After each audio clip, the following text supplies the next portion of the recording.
¿Qué tal, amigos? Bienvenidos a otro capítulo de Biografías de Lucha.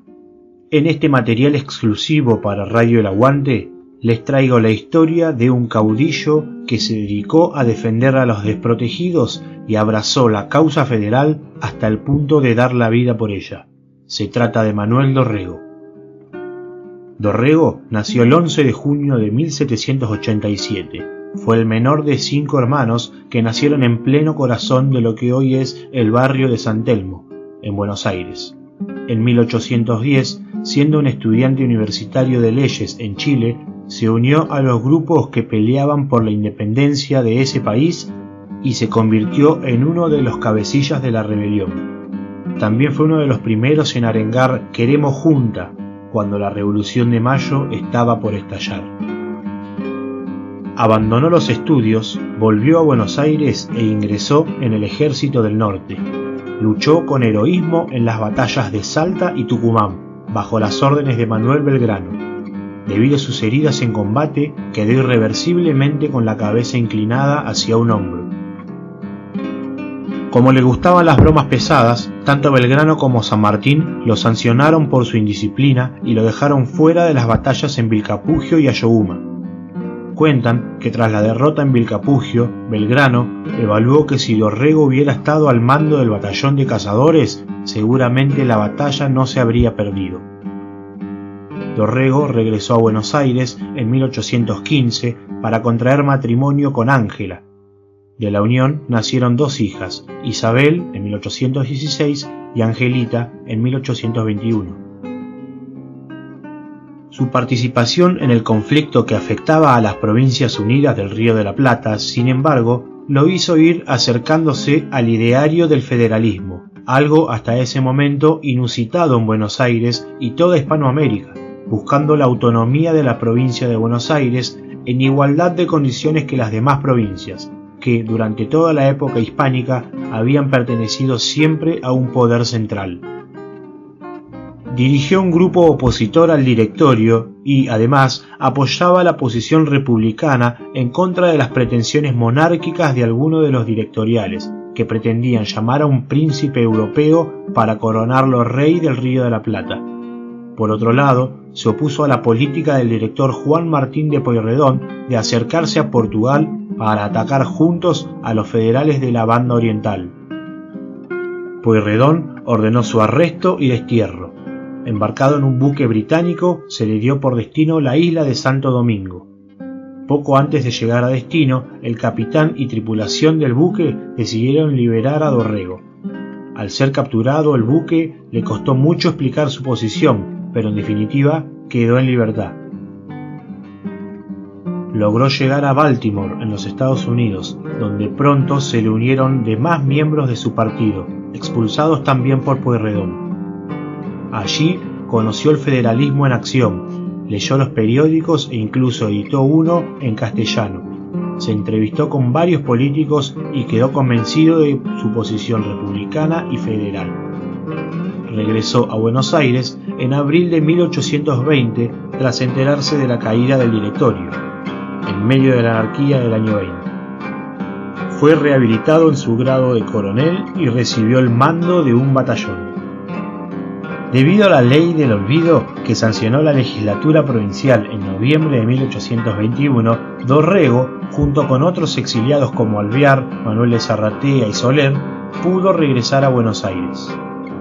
Dorrego era un claro opositor del poder de la oligarquía librecambista porteña, cuyo líder era Bernardino Rivadavia, quien se había autoproclamado presidente de las Provincias Unidas del Río de la Plata.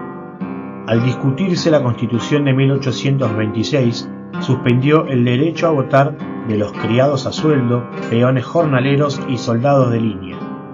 Dorrego, famoso por su elocuencia, no se quedó callado e interpeló a los diputados con un discurso inolvidable que ponía en evidencia el avasallamiento de derechos. Al año siguiente, en 1827, Bernardino Rivadavia fue depuesto de su poder por la presión social reinante y Manuel Dorrego obtuvo el cargo de gobernador por Buenos Aires.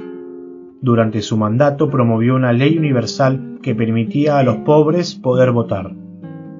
Entre sus primeras medidas de gobierno contempló el endeudamiento público, estableció un sistema de precios cuidados y la prohibición del monopolio sobre los principales productos que consumía el pueblo.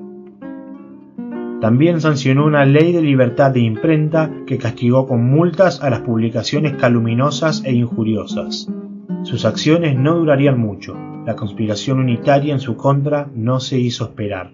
Además de Bernardino Rivadavia, Dorrego tenía otros enemigos internacionales.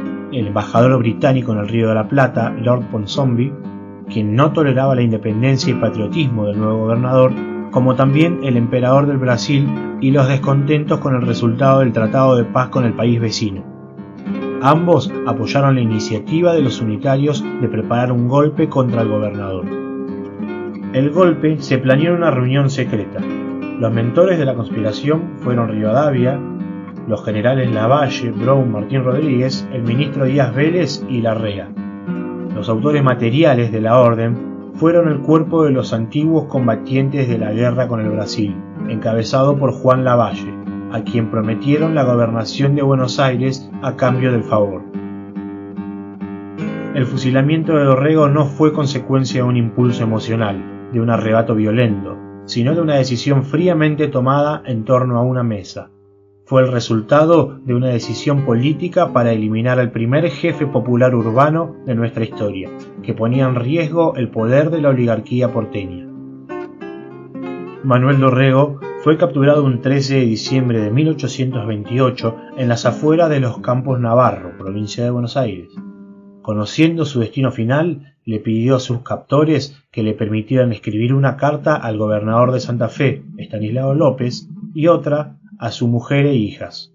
Luego hizo un último y extraño pedido: morir vistiendo una chaqueta unitaria. El fusilamiento de Manuel Dorrego tuvo ecos que se manifestaron en canciones, poemas, semblanzas y películas.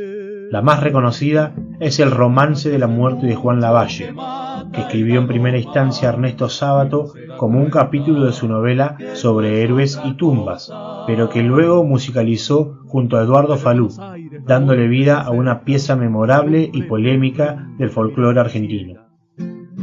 Si bien, como siempre sucedió, intentaron borrarlo de la historia, no lo han logrado, ya que su espíritu de lucha permanece aún abrazando la causa de los que menos tienen. Desde aquí, un pequeño homenaje a un gran hombre en el marco del aniversario 194 de su fusilamiento. Espero que el video haya sido de su agrado. Nos reencontraremos el año que viene con muchas más historias que contar. Hasta la próxima. Bajo el sol naciente se tendió Dorrego con 4 sentencias pegadas al cuerpo. A su carpa oscura Lavalle va entrando para que la tropa no lo vea llorando. Lavalle, Dorrego y el sol ya muriendo le han hecho a la patria un tajo en el medio. A los soldados que apuntan los deja charlando el viento. Al pasar le dice nunca y al volver le grita fuego, fuego.